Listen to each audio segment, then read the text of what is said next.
So, good evening, everyone. So, I'm going to start with the new subject called biometrics. I planned for an video lecture of this. So, the subject includes the 5 units. Now, from today onwards, I'm planning to start with the unit one, the introduction, and for each and every week, I'm planning for 2 or 3 videos. So, I hope everyone will like it. So first I'm going to share my screen.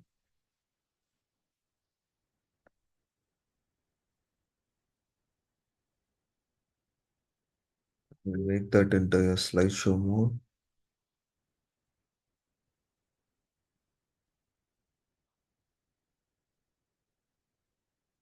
So, in the unit one, basically we are going to cover what is a biometric system and what are the functionalities of the biometric system. Like what is the verification and the identification. In verification means we'll be using a formula called 1:1.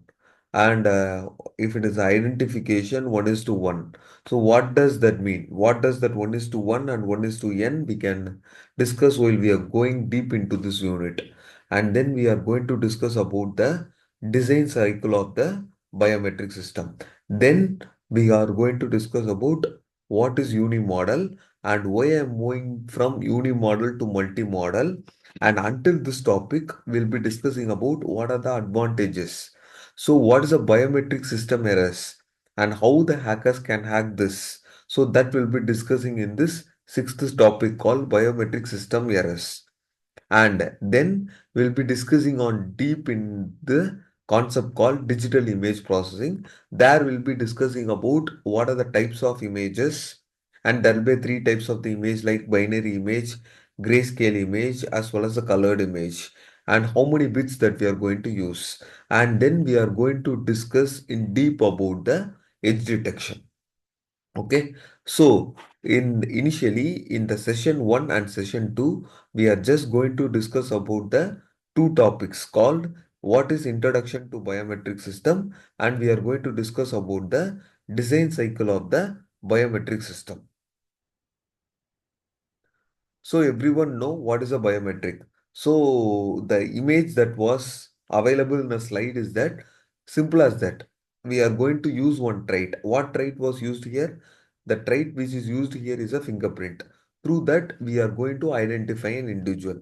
So in this unit, we are going to discuss about what is biometric and why we are going to use a biometric, and what are the types of the biometrics that we are going to use, and we are going to compare the accuracy of each and every biometrics, and finally we'll be coming to the conclusion like which trait that we are going to prefer. And then we are going to discuss about who invented the biometrics and what are the histories that was evolved during the biometrics. And that was I mentioned is biometrics accurate and reliable. So depending upon the traits that we are going to use, and according to that we will be coming to the conclusion that whether the biometric is accurate and reliable. So, what is a biometrics? As everyone know, what is a biometrics? Simple as that, as a single line, we can describe that it is mainly used to identify the individuals. That is the main objective of the biometrics. So, as well as by using a biometrics, no need to get any panic or something. So it is a simple biometric system. What is the main objective of this is that you have to identify the individuals without facing any trouble. So in the earlier days, what we'll be doing, if you in case if you're going to the office or something, we'll be going to the individual section and we'll be signing it. So it will be taking an ample amount of the time. So to avoid this only, we are going to use some authentication called a biometric. So it is mainly used to identify the individuals. So before moving into the types of the biometrics, we have to know the history of it.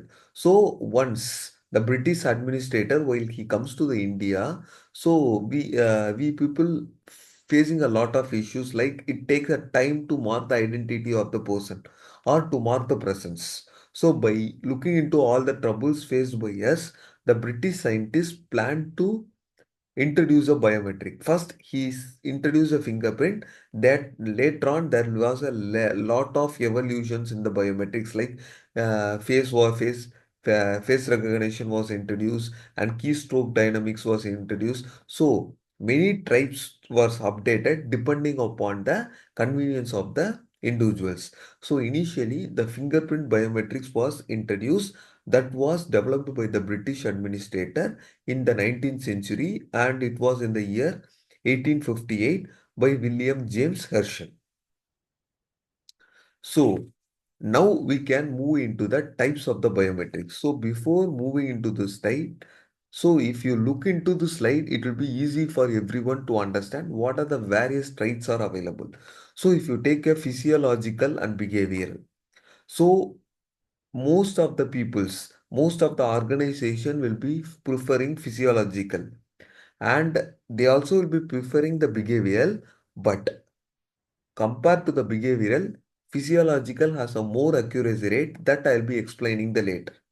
Okay, in physiological, we'll be having the various traits.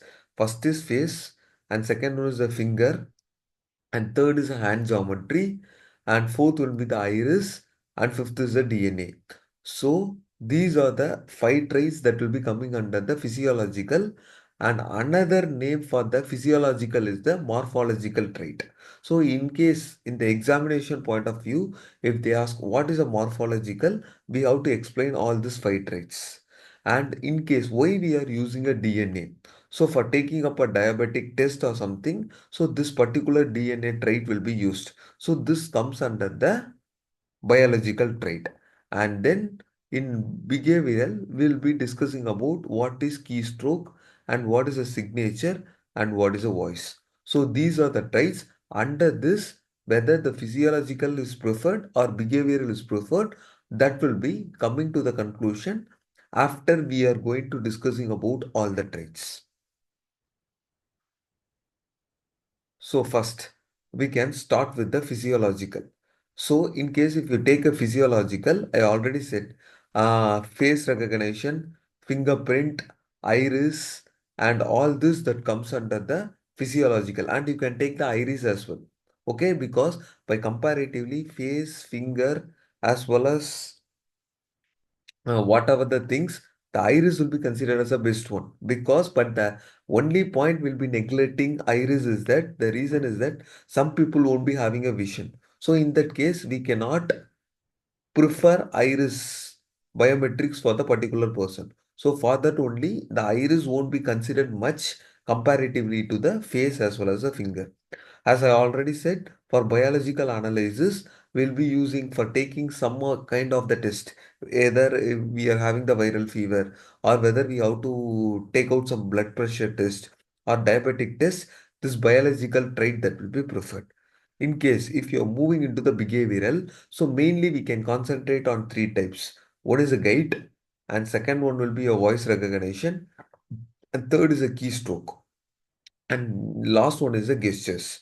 So if you comparatively if you move into the physiological, we have to do the specific action, but if you move into the behavioral, no need to perform any kind of the action. I already said the accuracy rate for the physiological will be 99%, and the accuracy for rate for the behavioral will be 90%. So automatically the physiological will be preferred over the behavioral, but without the proper explanation, we should not come to the conclusion.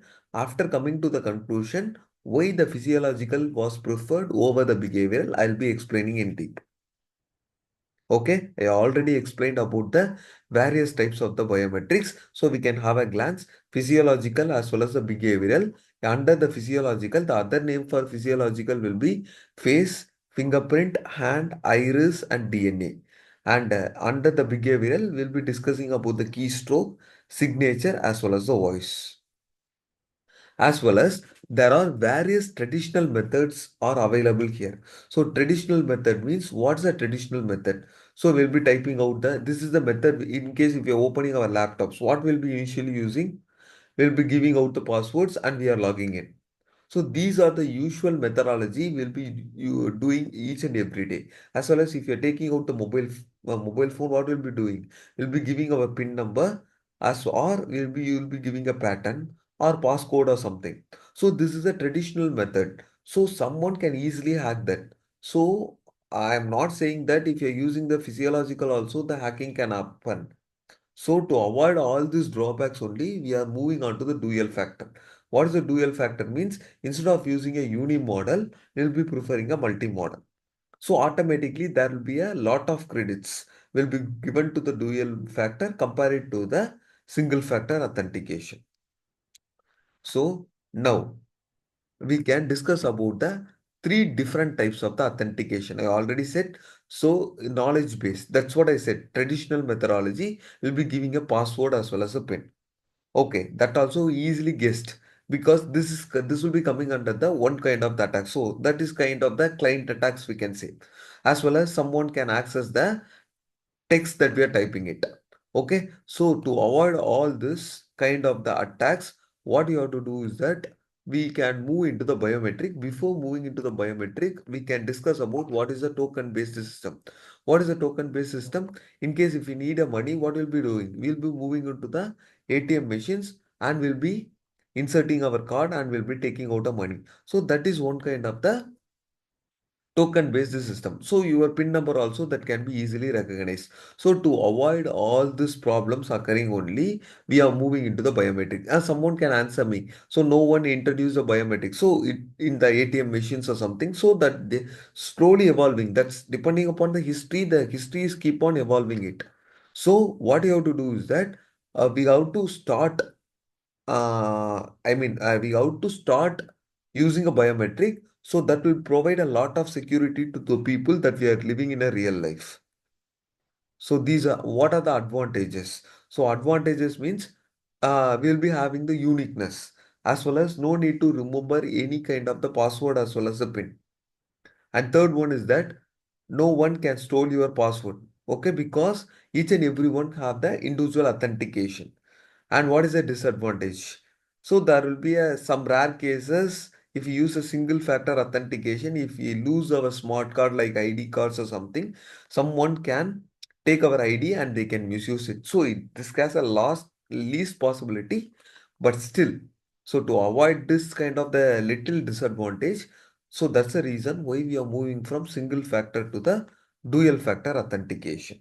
So in the next video, we can discuss deep about what is the physiological and behavioral. So in this video, we discussed about what is a biometric as well as why the biometric is required and then what is the history of the biometric and then what are the types that are available and which is accurate. I'll be explaining deep while we are moving into the types of the biometrics. And finally, we discussed about what are the traditional methods and why we are moving from traditional methods to the biometric. Okay, and these are the various types of the attacks and what is the advantage, and there is a very little disadvantage in the biometric. For avoiding that only, we are moving from single factor, single factor to the dual factor authentication.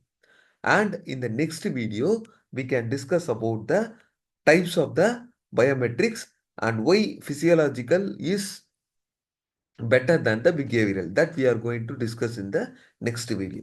Thank you. I'll stop sharing it.